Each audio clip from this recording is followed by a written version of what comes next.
Hello everyone, welcome back to our YouTube channel Defence Point. और दोस्तों, आज के हमारे इस वीडियो में हम आप लोगों के लिए लेकर के आए हैं कोस्ट गार्ड नाविक एग्जाम की तैयारी के लिए इंग्लिश का एक स्पेशल मॉक टेस्ट, जो कि आपके सिलेक्टेड क्वेश्चंस की सीरीज के ऊपर बेस होने वाला है। तो वीडियो को एंड तक देखिएगा, और साथ ही अगर आप लोग हमारे चैनल के ऊपर पहली बार विजिट कर रहे हैं तो इसको सब्सक्राइब कर लें और बेल आइकन को प्रेस कर लें, ताकि आप लोगों को हमारे द्वारा दिए जाने वाले सभी लेटेस्ट अपडेट्स मिलते रहें। तो चलिए शुरू करते हैं आज का ये वीडियो बिना किसी देरी के।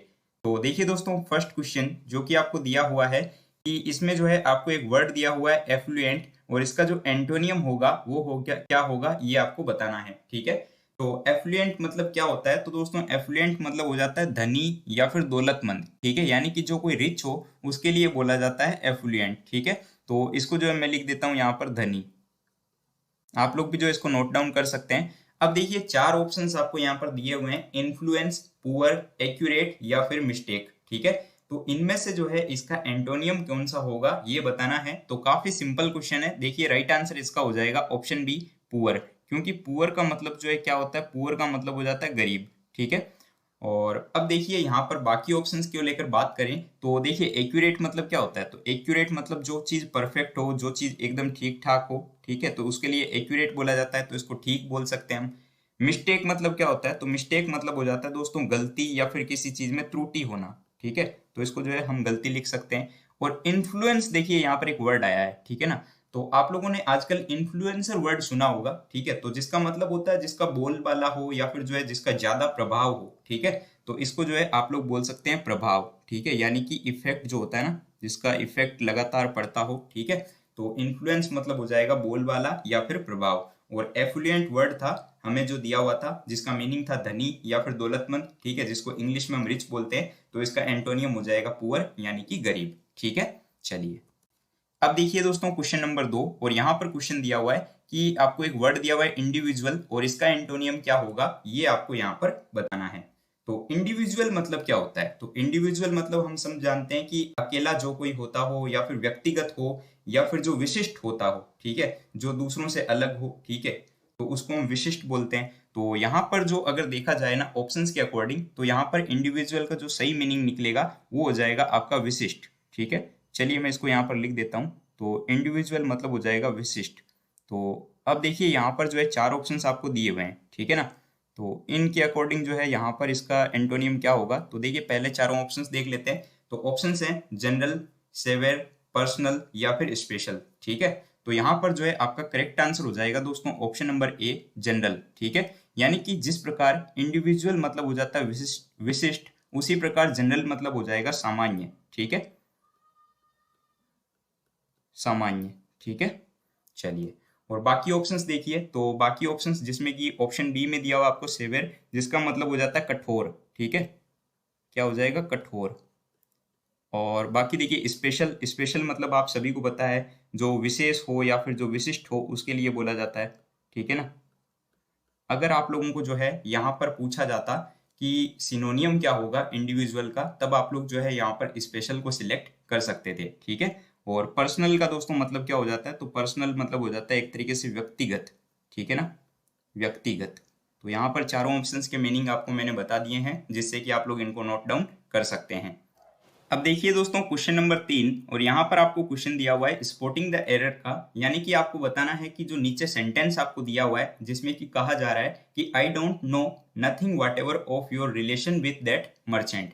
तो इस सेंटेंस में जो है कौन से पार्ट में आपको एरर शो हो रहा है, ये आपको चेकआउट करना है। तो देखिए, चार ऑप्शन आपको यहाँ पर दिए हुए हैं। और दोस्तों, अगर आप लोग इस सेंटेंस को देखें ना, तो इसमें ये जो आपको दिया हुआ है नथिंग, ठीक है, इस नथिंग की जगह पर जो है एनीथिंग आएगा। ठीक है ना, तो यहाँ पर इस नथिंग की जगह पे क्या आ जाएगा? इस नथिंग की जगह पर दोस्तों आएगा आपका एनीथिंग। ठीक है, अब ऐसा क्यों? तो देखिए, क्योंकि सेंटेंस में जो है नोट पहले से आ गया है। आप लोग अगर इस डोंट को देखें ना, तो डोंट मतलब क्या होता है? Do not. ठीक है, तो डू नॉट हो जाता है, तो इसमें नोट तो पहले से आ चुका है। ठीक है, तो इसके बाद में जो है अगर नथिंग को हम यूज करेंगे तो ये सेंटेंस जो है वो परफेक्ट नहीं होगा। ठीक है ना, तो यहाँ पर जो है नथिंग की जगह पर आ जाएगा आपके एनीथिंग। ठीक है, चलिए, तो आई होप कि आपको सेंटेंस समझ आ गया होगा, और जो मैंने एक्सप्लेन किया है वो भी समझ आया होगा। अब देखिए, ये आपको जो एरर है वो आपको ऑप्शन डी के अंदर देखने को मिल रहा है। ठीक है, तो यहाँ पर जो है आपका करेक्ट आंसर हो जाएगा ऑप्शन डी। ठीक है, चलिए अब देखिए दोस्तों क्वेश्चन नंबर 4, और यहाँ पर जो है आपको इस बार एंटोनियम बताना है वॉलेंट्री के लिए कि वॉलेंट्री का जो है आपके एंटोनियम क्या होगा। तो वॉलेंट्री मतलब क्या होता है? तो वॉलेंट्री मतलब एक तरीके से अपनी इच्छा पूर्वक या फिर जो है अपनी स्वेच्छा पूर्ण, ठीक है। तो इसको जो है मैं लिख देता हूँ इच्छा पूर्वक, ठीक है, इच्छा पूर्वक, ये हो गया आपके वॉलेंट्री का मतलब। अब देखिए चार ऑप्शंस आपको दिए हुए हैं, कंपलसरी, सेवरली, प्रोबेबली या फिर जनरली, ठीक है। तो वॉलेंट्री का जो आपका एंटोनियम होगा वो हो जाएगा आपके कंपलसरी, ठीक है। यानी कि जिस प्रकार वॉलेंट्री मतलब होता है स्वेच्छापूर्ण या फिर इच्छा पूर्वक, उसी प्रकार जो है कंपलसरी मतलब क्या हो जाता है? तो कंपलसरी मतलब हो जाता है आपके अनिवार्य, जो चीज जरूरी हो या फिर जो चीज होनी ही होनी पड़ेगी, ठीक है, यानी कि जो अनिवार्य हो, कंपलसरी हो, ठीक है। तो यहाँ पर कंपलसरी मतलब हो जाएगा अनिवार्य। चलिए, तो correct answer will be option A. अब देखिए दोस्तों क्वेश्चन नंबर 5, और यहाँ पर भी जो है आपको स्पॉटिंग द एरर का ही क्वेश्चन दिया हुआ है, और आपको बताना है कि जो नीचे सेंटेंस दिया हुआ है जिसमें कि कहा जा रहा है कि did you see moon yesterday, it looked absolutely amazing, ठीक है। तो इसमें जो है कहाँ पर एरर दिख रहा है आपको, कौन से पार्ट में एरर है, ये चेकआउट करना है, ठीक है। तो दोस्तों आप लोग देख पा रहे हैं कि सेंटेंस को अगर आप लोग देखें तो इस सेंटेंस में जो मून है ना, ठीक है, ये मून से पहले जो है द का प्रयोग किया जाएगा, यानी कि यहाँ पर जो है द आएगा, ठीक है। क्योंकि देखिए मून जो है वो एक डिफाइनाइट है और ये जो है एक यूनिवर्सल थिंग है, ठीक है ना। मून जो है वो एक यूनिवर्सल थिंग में आती है, तो यहाँ पर जो है आपका द मून होगा, ना कि सिर्फ मून, ठीक है। फिर सेंटेंस क्या हो जाएगा?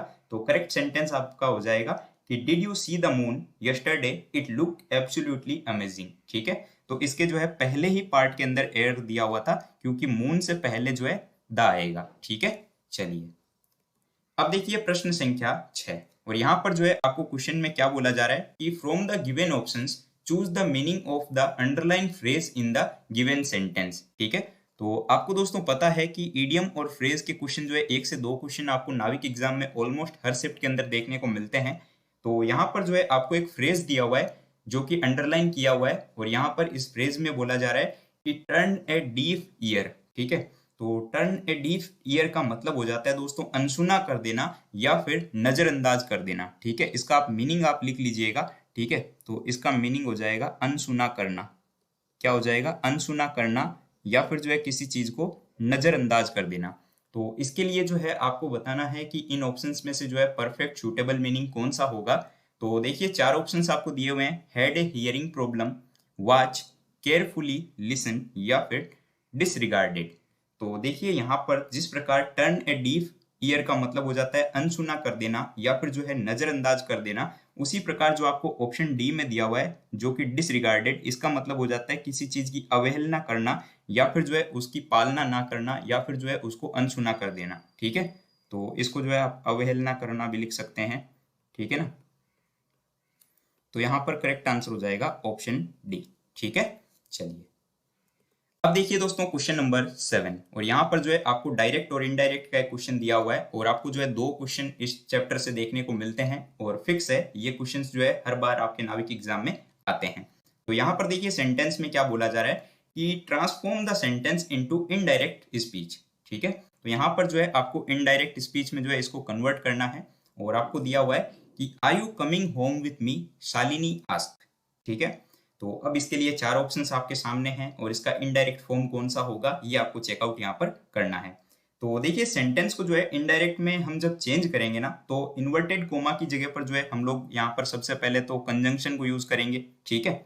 और उसके बाद क्या करते हैं हम कि रिपोर्टिंग वर्ब का जो मतलब रिपोर्टेड स्पीच होती है ना, उसके अकॉर्डिंग जो है उसमें चेंज किया जाता है, ठीक है। और उसके बाद जो है नरेशंस रूल के अकॉर्डिंग टेंस और प्रोनाउन में चेंज होता है, ठीक है। और ये जो आपको यहाँ पर सेंटेंस दिया हुआ है, ठीक है, तो इसमें जो रिपोर्टेड स्पीच के मतलब कि इंट्रोगेटिव का है, तो इसका जो इनडायरेक्ट स्ट्रक्चर होगा ना वो किस टाइप से बनेगा, तो वो हो जाएगा आपका एक तरीके से रिपोर्टिंग सब्जेक्ट प्लस आस्क आएगा, ठीक है। आस्क के बाद में ऑब्जेक्ट आएगा और वो इफ या वेदर से जुड़ा जाएगा, ठीक है ना। तो यहाँ पर अगर आप लोग देखें तो इसका जो करेक्ट आंसर होगा वो हो जाएगा ऑप्शन बी, क्योंकि देखिए इसमें आस्क आ गया, फिर उसके बाद में जो है यहाँ पर ऑब्जेक्ट को यूज में लिया गया है, और अगर आप यहाँ पर देखें तो इसमें जो है आपके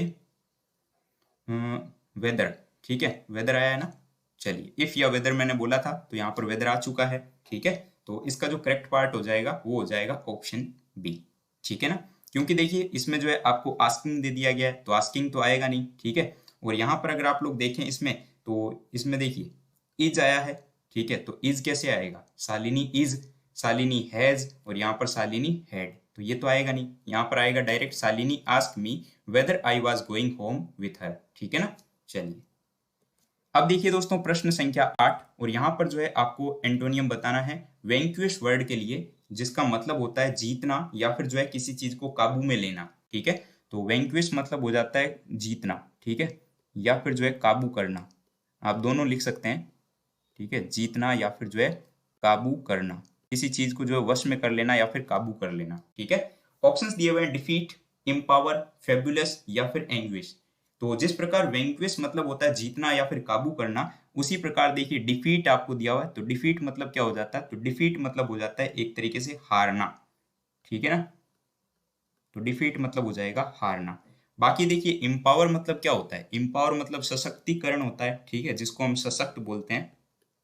चलिए ये हो गया सशक्त। बाकी एंक्विश मतलब क्या होता है, एंक्विश मतलब हो जाता है एक तरीके से पीड़ा, ठीक है ना, पीड़ा या फिर व्यथा जो होते हैं ना, दुख दर्द पीड़ा व्यथा, ठीक है, इसको हम बोलते हैं। और फेबुलस मतलब क्या होता है दोस्तों, तो फेबुलस मतलब होता है एक तरीके से शानदार, ठीक है। चलिए अब देखिए क्वेश्चन नंबर 9, और यहाँ पर जो है आपको फिर से इडियम और फ्रेज का ही क्वेश्चन दिया हुआ है, और आपको बोला जा रहा है कि नीचे जो आपको फ्रेज दिया हुआ है ब्लो ओवर, इसका जो है मोस्ट सुटेबल मीनिंग कौन सा होगा ऑप्शंस के अकॉर्डिंग, ठीक है। तो यहाँ पर देखिए बिलो ओवर आपने सुना होगा, ठीक है, बिलो ओवर जिसका मतलब हो जाता है कि बीत जाना, किसी चीज का जो है पास हो जाना या फिर जो है गुजर जाना या फिर बीत जाना, ठीक है। इसका आप जो है मीनिंग लिख लीजिएगा, बीत जाना या फिर जो है पास हो जाना या फिर जो है गुजर जाना, आप कुछ भी लिख सकते हैं। तो अब देखिए यहाँ पर जो ऑप्शंस दिए हुए हैं विंडली, कम अगेन, पास ऑफ या फिर ब्लो हार्ड, तो ऑप्शन सी में आप देख पा रहे हैं कि यहाँ पर पास ऑफ दिया हुआ है, जिसका मीनिंग हो जाएगा आपके क्या, तो इसका मीनिंग हो जाएगा गुजर जाना, ठीक है ना। तो इसको भी आप लिख सकते हैं गुजर जाना, तो ये जो है इसके लिए परफेक्ट सूटेबल मीनिंग है, तो correct answer will be option C, ठीक है। चलिए नाउ क्वेश्चन नंबर 10, और यहाँ पर देखिए आपको फिलर्स का एक क्वेश्चन दिया हुआ है, और आपको देखिए क्या बोला जा रहा है कि fill in the blank with the appropriate preposition. Okay, preposition का क्वेश्चन है, और 2 से 3 क्वेश्चन जो है आपको प्रीपोजिशन से देखने को मिलते हैं, ठीक है। और हर शिफ्ट में जो है 1 से 2 तो देखने को मिलते ही मिलते हैं, ठीक है ना। यहाँ पर देखिए सेंटेंस क्या है कि many students are nervous dash the board exams, ठीक है। ऑप्शंस दिए हुए हैं फॉर, बिफोर, टिल या फिर सिंस। तो यहाँ पर देखिए इस सेंटेंस में जो है फिल इन द ब्लैंक में बिफोर का यूज होगा, ठीक है। अगर आप लोग जो है इस सेंटेंस का एक्सप्रेशन देखें तो उसके अकॉर्डिंग जो है आपके बिफोर आ जाएगा, ठीक है। इसका मतलब क्या है देखिए कि मैनी स्टूडेंट्स आर नर्वस, ठीक है, बिफोर द बोर्ड एग्जाम्स, यानी कि जो स्टूडेंट्स होते हैं काफी सारे स्टूडेंट्स, वो जो है बोर्ड एग्जाम से पहले, बिफोर का मतलब आपको पता है, ठीक है, बिफोर का मतलब क्या होता है पहले, ठीक है। तो बोर्ड एग्जाम के पहले जो है नर्वस हो जाते हैं, ठीक है ना। तो फोर यानी हो जाता है के लिए, तो के लिए तो आ नहीं सकता, टिल यानी अभी तक, ठीक है, और सिंस ये भी नहीं आ सकता। तो यहाँ पर जो मोस्ट सुटेबल प्रीपोजिशन होगा वो आपके बिफोर हो जाएगा, जिसका मीनिंग होता है पहले, ठीक है। यानी कि बोर्ड एग्जाम से पहले काफी सारे स्टूडेंट्स जो होते हैं वो नर्वस रहते हैं, ठीक है ना। तो आई होप कि आप लोगों को जो है इसका एक्सप्रेशन समझ आ रहा होगा सेंटेंस का। अब देखिए दोस्तों प्रश्न संख्या 11, और यहाँ पर आपको क्वेश्चन दिया हुआ है कि fill in the blank with the appropriate preposition, और यहाँ पर भी जो है आपको प्रीपोजिशन का ही क्वेश्चन दिया हुआ है जैसा कि पीछे दिया हुआ था। तो यहाँ पर सेंटेंस है आपके पास में कि we played tennis dash 2 hours yesterday, ठीक है। तो यहाँ पर आपको बताना है कि इनमें से कौन सा प्रीपोजिशन यहाँ पर यूज में लिया जाएगा। आपको यहाँ पर 4 प्रीपोजिशन दिए हुए हैं, ड्यूरिंग, इन, फॉर या फिर अंटिल। तो दोस्तों हम लोग जानते हैं कि जो फिक्स टाइम होता है ना, तो फिक्स टाइम के साथ में जो है सिंस आता है, ठीक है। और जो आपका टाइम फिक्स ना हो, ठीक है, जहां पर आपको निश्चित समय की अवधि ना दी हुई हो, तो वहां पर जो है आपके फोर को यूज में लिया जाता है, ठीक है ना। तो इस सेंटेंस को भी आप देख पा रहे हैं कि यहाँ पर इसमें बोला गया है कि we played tennis dash 2 hours yesterday, ठीक है। तो इसमें यह बोला है कि हमने कल टेनिस खेला था 2 घंटे के लिए, ठीक है, लेकिन ये कोई फिक्स नहीं है कि उन्होंने कौन से 2 घंटे में जो है टेनिस खेला था, ठीक है। तो अनिश्चित समय के लिए जो है हम लोग यहाँ पर फोर को यूज में लेते हैं, यानी कि जो टाइम फिक्स ना हो उसके लिए फोर यूज में आता है, ठीक है। फोर प्रीपोजिशन को जो है हम यूज में लेते हैं, और अगर आप लोगों को फिक्स टाइम दे दिया हुआ होता तो आप लोग जो है वहां पर सिंस को यूज में ले सकते थे, ठीक है। तो यहाँ पर करेक्ट आंसर हो जाएगा आपका ऑप्शन सी, 4। अब देखिए क्वेश्चन नंबर 12, और यहाँ पर क्वेश्चन है आपके पास में कि choose the correct meaning of the underline word और फ्रेज, ठीक है। तो यहाँ पर आपको जो है फिर से इडियम फ्रेज का एक क्वेश्चन दिया हुआ है और जो अंडरलाइन किया हुआ है उसमें दिया हुआ है आपको बर्न्ट हिज फिंगर्स। ठीक है, तो बर्न्ट हिज फिंगर्स का मतलब क्या होता है? तो बर्न्ट हिज फिंगर्स का मतलब हो जाता है परेशानी में पड़ जाना या फिर जो है मुश्किल में आ जाना। ठीक है ना, इसको जो है आप लिख लीजिएगा, परेशानी में पड़ जाना। ठीक है, परेशानी में पड़ जाना या फिर जो है मुसीबत में आ जाना। तो अब देखिए 4 ऑप्शंस आपको दिए हुए हैं और उनमें से आपको बताना है कि इसके लिए जो है मोस्ट सूटेबल मीनिंग कौन सा होगा। ऑप्शंस देखिए, पहला ऑप्शन दिया हुआ है injured his fingers, option B created a fire, option C got into trouble या फिर option D got himself burned. तो यहाँ पर ये 3 ऑप्शंस तो मतलब उनका कोई सेंस ही नहीं है। ठीक है ना, और आप लोग देख पा रहे हैं ऑप्शन सी जिसमें दिया हुआ है गोट इनटू ट्रबल, जिसका मतलब हो जाता है आपके मुसीबत में पड़ जाना। ठीक है, मुसीबत में आ जाना या फिर जो है मुसीबत में पड़ जाना, आप इसको लिख सकते हैं। चलिए, आई होप कि आपको बात समझ आ गई होगी। अब देखिए दोस्तों क्वेश्चन नंबर 13, और यहाँ पर क्या बोला जा रहा है कि transform the sentence into indirect speech. ठीक है, तो आपको जो है यहाँ पर डायरेक्ट इनडायरेक्ट का सेंटेंस का क्वेश्चन है और आपको मैंने बता दिया ऑलरेडी कि 2 क्वेश्चन आएंगे इस टाइप के, तो इस चैप्टर को जो है आप लोगों को मोस्टली कवर करना ही है। ठीक है, तो देखिए क्या बोला जा रहा है कि Ravi Kumar says the manager is writing some important letters. ठीक है, तो इसका जो इनडायरेक्ट स्पीच का फॉर्म होगा वो इन 4 ऑप्शंस में से कौन सा होगा, तो यही हमें चेक करना है। तो देखिए दोस्तों, ये जो आपको दिया हुआ है डायरेक्ट स्पीच का सेंटेंस, ठीक है, तो रिपोर्टिंग वर्ब में जो है सेज का प्रयोग हुआ है। ठीक है ना, तो यहाँ पर जो आपको सेज दिया हुआ है ना, ठीक है, तो यहाँ पर सेज का प्रयोग हुआ है। तो इसमें क्या होता है कि हम जब इसको कन्वर्ट करेंगे ना, तो देखिए सेज को जो है रिपोर्टिंग वर्ब में जो है ऑब्जेक्ट ना होने की वजह से इसको हम सेज ही लिख देंगे। ठीक है, तो इसमें तो जो है हम कोई चेंज यहाँ पर करेंगे नहीं। ठीक है, और कोमा और इन्वर्टेड कोमा की जगह पर जो है हम लोग क्या करेंगे, दैट को यूज में लेंगे। ठीक है, और उसके बाद में जो है यहाँ पर हम देखिए टेंस में कोई चेंज नहीं करेंगे। ठीक है, क्योंकि रिपोर्टेड वर्ब से जो है ना वो आपके प्रेजेंट में है। ठीक है ना, इस वजह से तो यहाँ पर देखिए आपके कौन सा ऑप्शन सही हो जाएगा, तो इसके अकॉर्डिंग देखेंगे तो आपका राइट आंसर हो जाएगा ऑप्शन डी। ठीक है, क्योंकि देखिए इसमें सेज भी सेम टू सेम लिख दिया है और यहाँ पर जो है दैट का प्रयोग किया गया है और बाकी सब सेम आ जाएगा। ठीक है ना, चलिए, तो आई होप कि आपको ये चीज समझ आई होगी। बढ़ते हैं नेक्स्ट क्वेश्चन की ओर। अब देखिए क्वेश्चन नंबर 14। ठीक है, यहाँ पर देखिए आपको क्वेश्चन दिया हुआ है कि change the voice of the sentence. तो यहाँ पर जो है आपको एक्टिव वॉइस का एक सेंटेंस दिया हुआ है। ठीक है, तो सेंटेंस क्या है कि subject the criminal to a severe interrogation. ठीक है, ओके ओके, देखिए ये जो सेंटेंस है ना, तो ये एक्टिव का मतलब कि इंपेरेटिव सेंटेंस है। ठीक है, और इसको जब पैसिव में बदलेंगे ना तो कुछ रूल्स होते हैं। ठीक है, तो जिसमें क्या होता है, उसका पैसिव स्ट्रक्चर बन जाता है object plus should be plus verb की थर्ड फॉर्म और उसके बाद में अदर वर्ड्स आ जाएगा। ठीक है, तो यहाँ पर देखिए शुड बी आएगा। ठीक है ना, तो इसके अकॉर्डिंग आप देखें तो देखिए कहाँ पर है, ऑप्शन बी जो है इसके लिए करेक्ट आंसर हो जाएगा। तो ऑप्शन बी में दिया हुआ है कि the criminal should be subjected to a severe interrogation. ठीक है, चलिए correct answer will be option B. अब देखिए दोस्तों क्वेश्चन नंबर 15, और यहाँ पर आपको क्वेश्चन दिया हुआ है कि एंटोनियम बताना है जस्टिफाई के लिए, कि जस्टिफाई मीनिंग का जो एंटोनियम होगा वो क्या होगा। तो जस्टिफाई मतलब हो जाता है एक तरीके से न्याय संगत बनना या फिर जो है सफाई देना। ठीक है, क्या हो जाएगा, सफाई देना, अपनी सफाई देना या फिर अपने सफाई में कुछ बोलना। अब देखिए 4 ऑप्शन है आपके पास में, एड्रेस, कॉन्डेमेंट, बिगेन और जस्टिफाई जस्टिस सॉरी। ठीक है, तो यहाँ पर जो है आपके करेक्ट आंसर हो जाएगा ऑप्शन बी, जिसका मतलब होता है आपकी एक तरीके से निंदा करना। ठीक है ना, क्या होता है, निंदा करना।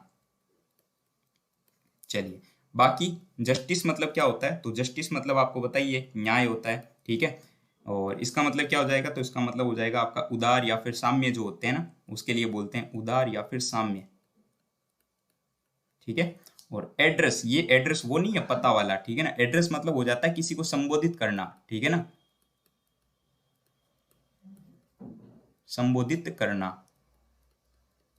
चलिए, तो यहां पर इसके लिए करेक्ट आंसर हो जाएगा जस्टिफाई के लिए ऑप्शन बी। ठीक है, चलिए अब दोस्तों एक क्वेश्चन आप लोगों के लिए है, फिलर्स का ही एक क्वेश्चन है, प्रीपोजिशन आपको बताना है। तो आपके लिए सेंटेंस है कि none of the brothers spoke dash the meeting. ठीक है, तो यहाँ पर जो है कौन सा प्रीपोजिशन यूज में लिया जाएगा ये आपको नीचे कमेंट बॉक्स में कमेंट करके बताना है। उम्मीद करता हूँ वीडियो आपको पसंद आया होगा, तो वीडियो को लाइक कर दीजिएगा, चैनल पर नए हो तो सब्सक्राइब कर दीजिएगा और अपने दोस्तों के साथ शेयर करना बिल्कुल भी मत भूलिएगा। पीडीएफ जो है वो आपको टेलीग्राम ग्रुप के अंदर देखने को मिल जाएगी। तो टेलीग्राम ग्रुप को अभी तक ज्वाइन नहीं किया है तो उसकी भी लिंक आपको इसी वीडियो के नीचे डिस्क्रिप्शन बॉक्स में दी गई है। तो मिलते हैं दोस्तों हमारे एक नए वीडियो के साथ में, तब तक के लिए जय Hind and thank you so much for watching this video.